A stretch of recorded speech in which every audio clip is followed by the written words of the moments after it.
ஜோதிட ஆர்வலர்கள் அனைவருக்கும் என் அன்பு வணக்கங்கள். மீண்டும் உங்களுடன் பேசுவதில் நான் மிகுந்த மகிழ்ச்சி அடைகின்றேன்.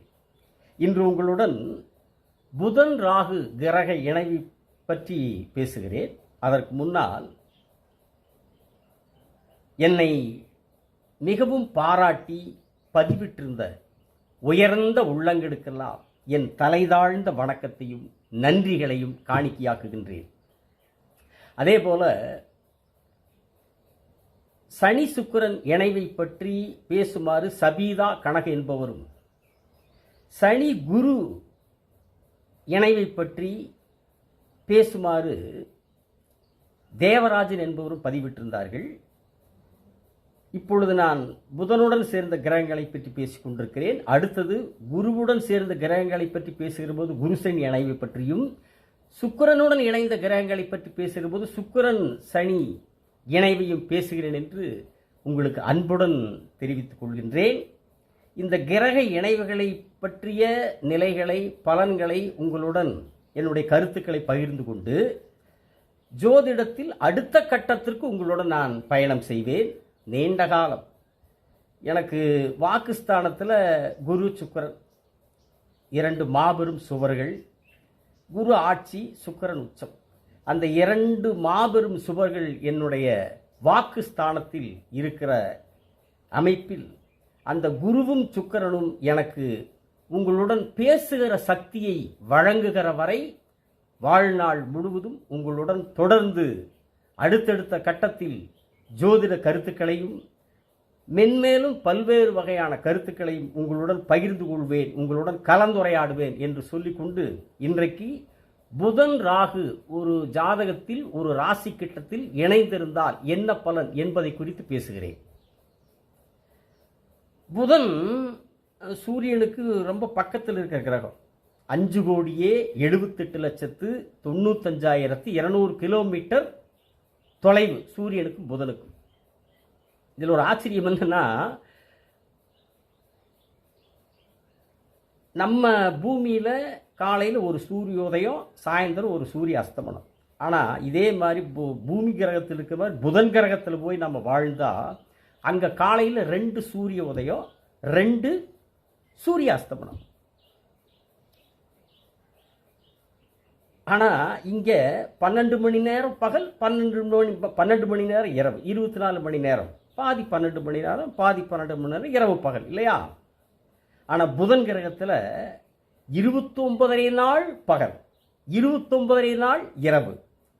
ஏன்னா அங்கே புதன் கோள் அந்த கிரகம் தன்னைத்தானே சுற்றி கொள்வதற்கு 50 நாள் ஆகும், 59 நாள் ஆகும். இது 24 மணி நேரத்தில் சுற்றிக்கிறது அல்லவா? அது 59 நாள் ஆகிற காரணத்தால் 29 நாள் சூரிய ஒளி அந்த புதன் கிரகத்தில் இருக்கும், 29 நாள் சூரிய ஒளி அந்த புதன் கிரகத்தில் இருக்காது. அதனால் 29 நாள் பகலாகவும் 29 நாள் இரவாக இருக்கும்.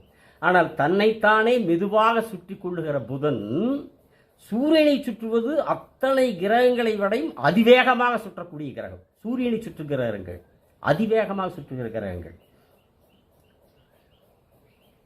அதாவது ஒரு மணி நேரத்துக்கு 2,05,200 கிலோமீட்டர் வேகத்தில் சுற்றும். அது சூரியனை நெருங்கும் போது அதிவேகம், அதுதான் உச்ச வேகம். 2,05,200 கிலோமீட்டர் வேகத்தில் சுற்றும். அந்த புதனுடைய அளவு எவ்வளவு தெரியுங்களா? குறுக்களவு 4,880 கிலோமீட்டர். அப்படிப்பட்ட புதன் தான் மனிதனுக்கு புத்தியை தரக்கூடிய புத்திகாரகன். கல்விக்கும் காரணம் அவர் தான். ஆனால் கல்வி இல்லாவிட்டாலும் கூட பரவாயில்ல, புத்தி நல்லா இருக்கணும் அல்லவா? புத்தி கெடக்கூடாது அல்லவா? ராகு சேர்ந்த கெடுப்பார். இப்போ பெருந்தலைவர் காமராஜர் கல்வி படிக்கல அவர். ஆனால் அவருடைய நல்ல புத்தியினால் திருவள்ளுவர் சொல்லுவார், மனத்துக்கண் மாசிலனாதல் அனைத்து அரண் ஆகுல நீரப்பெற. ஒருவன் தன் மனத்தில் குற்றம் இல்லாதவனாக இருக்க வேண்டும், அறம் அவனவே. மன தூய்மை இல்லாத மற்றவை ஆரவார தன்மையுடையவை என்று மூவா விளக்கம் சொல்றார் டாக்டர் மூவா.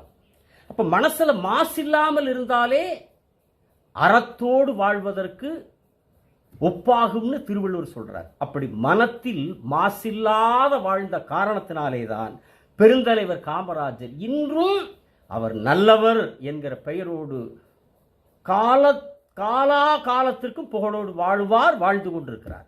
அதே போலதான் எம்ஜிஆர் நல்லவர் என்று பெயர் எடுத்தவர் இன்றும் மக்கள் மத்தியில் புகழோடு வாழ்ந்து கொண்டிருக்கிறார். ஆக கல்வி இருக்கிறது இல்லையா, புத்தி நல்ல புத்தியா இருக்கணும் இல்லைங்களா. மனத்துக்கள் மாசில்லனாதல் அனைத்து ஆறும் நாகுல நேர பலன்கிற திருவள்ளுவர். மாசில்லாமல் குற்றமில்லாதவனாக மனதில் நீ யாருக்கு எதுவும் கொடுக்க வேண்டாம். உன் பணத்தையோ காசையோ சொத்தையோ யாருக்கு தர வேண்டாம். ஆனால் நீ மனசுல குற்றம் இல்லாதவனாய், அதாவது புத்தி கெட்டவனாக இல்லாமல் நல்ல புத்திக்காரனாக இருந்தாலே நீ அறத்தோடு வாழுகிறாய் என்று திருவள்ளுவர் சொல்லியிருக்கார்.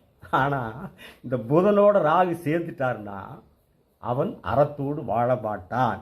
அது ஆணோ பெண்ணோ அவர்கள் அறம் தவறியவர்களாகத்தான் இருப்பார்கள். ஏன்னா ராகு புத்தி கெடுத்துடுவார்.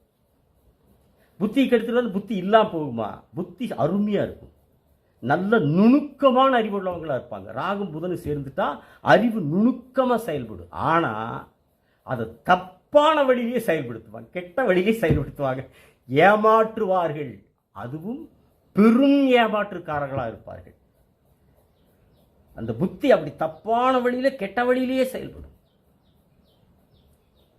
எந்த துறையில் இருந்தாலும் சரி, அவங்க எந்த துறையில் செயல்படுகிறார்களோ அந்த துறையில் ஏமாற்றுவார்கள். அவங்கள சொல்லி குற்றம் இல்லை, படைப்பு அப்படி. ஏன் இப்படி படைப்பு என்று நாம் கேட்டுக்கலாமே தவிர அதுக்கு விடை கிடைக்காது. அதுக்கு பதில் இதுவரைக்கும் எந்த உயிரினத்துக்கும், எந்த உயிர் வாழ்கிற எந்த மனித இனத்துக்கும் அதுக்கான பதில் கிடைக்கவில்லை. கடல் பூரா தண்ணி தான், அதுக்குள்ள எரிமலை நெருப்பு மலை இருக்கிறது. தண்ணிக்குள்ள நெருப்பு மலை இருக்கிறது. ஏன்? கேள்விதான் கேட்டுக்க முடியும். அதற்கு அதை மாற்ற முடியுமா? அதே போலத்தான் மனிதனை கடவுள் படைத்திருக்கிறார். இந்தந்த கிரகங்கள் இந்தந்த நிலையிலே பிறக்கிற போது இருந்தால் அந்த மனிதன் இப்படித்தான் இருப்பான் என்பது இறைவனின் நிர்ணயம், தீர்மானம். அதற்கு மாற்று இதுவரைக்கும் எந்த மனிதனும் சொல்லவில்லை, சொல்ல முடியாது என்பது என்னுடைய தாழ்மையான கருத்து. அப்போ புதனோடு ராகு சேர்கிற போது எல்லா வகையிலேயும் எல்லாவற்றிலேயும் என் பேச்சுக்குரியவர் அல்லவா, கவர்ச்சியாக பேசி ஏமாற்றுவார்கள். அதிகம் பேசிக்கொண்டே இருப்பார்கள், பேச்சினாலே ஏமாற்றுவார்கள். இன்னும் சொல்ல போனால் ஜோதிடராக இருப்பார்கள், ஆனால் ஏமாற்றுகிற ஜோதிடராக இருப்பார்கள். மாந்திரீக துறையில் இருப்பார்கள். மாய மந்திரம், மாந்திரீகம், பில்லி சூனியம், செய்வன இதெல்லாம் செய்வாங்க. இது எல்லாமே மந்திரம், மாய மந்திரம், மாந்திரீகம், பில்லி சூனியம், செய்வன பூராமே ஏமாத்து வேலை, பொய் அல்லவா. மக்கள் தலையிலே மிளகாய் அரைக்கிற பொய்யான வேலை அல்லவா, பித்தலாட்டம் அல்லவா. அந்த பித்தலாட்டத்துறையில், மாய மந்திரத்துறையில், மந்திரத்துறையில் மாய கிரகம் அல்லவா ராகு, அந்த துறையில சிறப்பா தலை சிறந்த அளவிற்கு ஏமாற்றுக்காரர்களாக இருப்பார்கள். ஏமாற்றி பணம் சம்பாதிப்பார். சரி, புதன் கல்வியை குறிக்கிறார் அல்லவா, கல்வியை கெடுப்பார். மீறி கல்வியை கெடுக்கிற சூரியனுடைய ஒளியையே மறைக்கக்கூடிய பவர்ஃபுல் சக்தி வாய்ந்தவர் அல்லவா நிழல் கிரகம் அல்லவா ராகு. அந்த ராகு புதனோடு சேர்கிற போது அதனுடைய அத்தனை காரகத்துவத்தையும் அத்தனை தன்மைகளையும் கெடுப்பார்.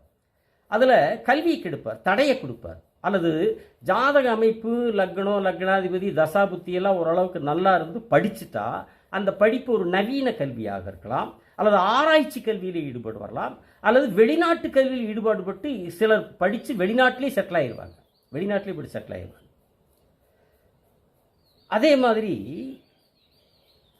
கல்வியை பாதிக்கக்கூடிய, கல்வியில் தடை ஏற்படுத்தக்கூடிய ராகு புதனுடைய மற்ற தன்மைகளையும் பாதிப்பார். புதன் நட்புக்கு காரணகர்த்தாவல்லவா. இவர்களுக்கு நல்ல நண்பர்களே கிடைக்க மாட்டாங்க, கெட்ட நண்பர்கள் தான் கிடைப்பாங்க. ஏன்?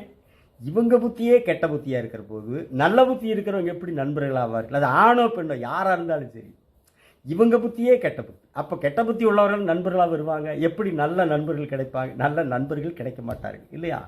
அதே போல புதன் மாமாவை குறிக்கிறவர். மாமாவுக்கு பாதிப்புகளும் கஷ்டங்களும் வரும். அதே போல புதன் காதலை குறிக்கிறவர் அல்லவா. இவங்க காதலிச்சா எப்படி இருக்கும்?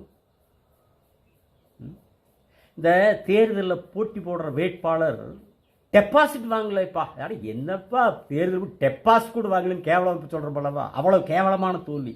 கட்டமோட டெபாசிட் கூட வாங்குற அளவுக்கு ஓட்டு வாங்கலைன்னா அது கேவலமான தோல்வி. அந்த மாதிரி புதன் ராகு கிரக சேர்க்கை உள்ளவர்கள், அது ஆணோ பெண்ணோ, காதலிச்சாங்கன்னா காதலில் கேவலமான தோல்வி சந்திப்பாங்க, டெபாசிட் போகக்கூடிய தோல்வி சந்திப்பாங்க. சரிங்களா? புதன் பேங்கை குறிக்கிறவர், வங்கியை குறிக்கிறவர். வங்கியில் கடன் வாங்குவாங்க, ஆனால் திருப்பி கட்ட முடியாது. கட்ட நினைச்ச முடியாது, விடமாட்டார் ராகு. என்னென்னவெல்லாம் புதனுடைய தன்மையோ அத்தனையிலையும் நேர்மாற ஆப்போசிட்டாக புத்திக்கு எடுப்பார், கல்விக்கு எடுப்பார். அதாவது இந்த பேஸ் மட்டம் வீக்கு, கட்டட ஸ்ட்ராங்குங்கிற, பில்டிங் ஸ்ட்ராங்குங்கிறாங்க. அந்த மாதிரி புத்தி முதல்ல மனிதனுக்கு புத்தி பேஸ் மட்டம், அதை கெடுத்துடுவார். அப்புறம் என்ன, எல்லாமே அப்படித்தானே. புத்தி கெட்டாலே அந்த புதனுடைய என்னென்ன காரணம் அத்தனையிலையும் தவறான வழிமுறைகளும் செயல்களும் தானே இருக்கும், இல்லைங்களா? கட்ட பஞ்சாயத்து பண்ணுவார், கட்ட பஞ்சாயத்து பண்ணுவார், தோல்வியாதி வரலாம். அது இந்தப்படி ஒரு நிலையில் இருக்கிறது. அதனால் புதன் என்கிற அந்த கிரகத்தோடு ராகு இணைகிற போது அந்த புதனுடைய அத்தனை தன்மைகளிலும் குறுக்கு வழியில், தவறான வழியில் செயல்பட செய்வார், ஏமாற்று வேலைகளை செய்ய வைப்பார். இதுதான் புதன் ராகு கிரக சேர்க்கைக்கான நிலைகள். ராகுவுக்கு ஆட்சி வீடு கிடையாது, பார்வை கிடையாது, உச்சம் கிடையாது, தனியான ஆதிபத்தியம் கிடையாது. எந்த வீட்டில் இருக்கிறாரோ அந்த ராகுவுடைய திசை வருகவோ அந்த வீட்டு வேலை செய்வார். ஆனால் ராகுவை மீறி செயல்படக்கூடிய அந்த சக்தி எந்த கிரகத்திற்கும் இல்லை என்று கூறி இந்த ஆதிபத்திய நிலைகளை எல்லாம் நான் சொன்னதைப் போல கிரகச் சேர்க்கைகளின் பலன்களை உங்கள் மத்தியிலே பேசிவிட்டு தொடர்ந்து அடுத்த கட்டத்திற்கு ஜோதிடத்தை பற்றி உங்களுடன் பேசுகிற போது ஜோதிடத்தின் அடுத்த கட்ட நிகழ்வுகளை, கிரகச் சேர்க்கைகளின் நிலைகளை பேசிவிட்டு உங்களுடன் பேசுகிறேன் என்று சொல்லி, புதன் ராகு கிரகச் சேர்க்கை ஏமாற்றுக்காரர்களாக, பெரும் ஏமாற்றுக்காரர்களாக இருப்பார்கள் என்று சொல்லி, இதற்கு தீர்வே கிடையாதா என்று நீங்கள் கேட்கலாம். இதுக்கு மாற்று கிடையாதா, இதற்கு விதிவிலக்கு இல்லையான்னு கேட்கலாம். இருக்கிறது. குரு பார்த்தால், புதன் ராகு இணைவை குரு பார்த்தால் பாதையும் மாறும், பயணமும் மாறும் என்று சொல்லி, அடுத்த காணொளியில் புதனுடன் கேது சேர்ந்திருந்தால் என்ன பலன் என்பதை குறித்து உங்களுடன் பேசுகிறேன். அதே போல நாம் வீட்டில் டெய்லி குளிக்கிறோம், நல்ல மணமாகவே குளிப்போம். ஒவ்வொருத்தரும் ஒரு மணக்கக்கூடிய சோப்பு போட்டு நல்ல மணமாக குளிப்போம். நான் இப்போ சோப்பு போடுறதில்ல, இந்த சந்தன வில்லை 500 கிராம் பாக்கெட்டு ஒரு 30 ரூபா, அதை வாங்கி அதை போட்டு குளிச்சுக்கிறேன். அதனால் ஒவ்வொருத்தரும் மனசுக்கு பிடிச்ச மாதிரி ஒரு நல்ல வாசனை சோப்போ வாசனை திரவிகள் போட்டு நல்லா குளிப்போம். ஆனாலும் தினந்தோறும் குளித்தாலும் அல்லது கோடை காலத்தில் டெய்லி 2 தடவை குளித்தாலும் எப்பவாவது ஒரு முறை குற்றாலத்திலே குளிக்கிற போது உள்ளம் மகிழ்ச்சியிலே துள்ளும் அல்லவா? அதை போல பாவேந்தர் பாரதிதாசன் என்கிற குற்றால அருவியை நாம் அந்த கவிதை பேசுகிற போது நம் உள்ளம் மகிழ்ச்சியிலே துள்ளும். இடையிடையே உங்களுடன் பாவேந்தர் பாரதிதாசனுடைய தமிழ் உணர்வு கவிதைகளையும் உங்களோடு கலந்துரையாடுவேன் என்று உங்களிடத்தில் அன்புடன் சொல்லி, மறவாதீர்கள், சப்ஸ்கிரைப் செய்யுங்கள், பெல் பட்டனை அழுத்துங்கள், ஷேர் செய்யுங்கள் என்று கூறி, மிக விரைவில் புதன் கேது இணைவுக்கான பலன்களை உங்களுடன் கலந்துரையாடுகிறேன் என்று சொல்லி விடைபெறுகிறேன். வணக்கம், நன்றி.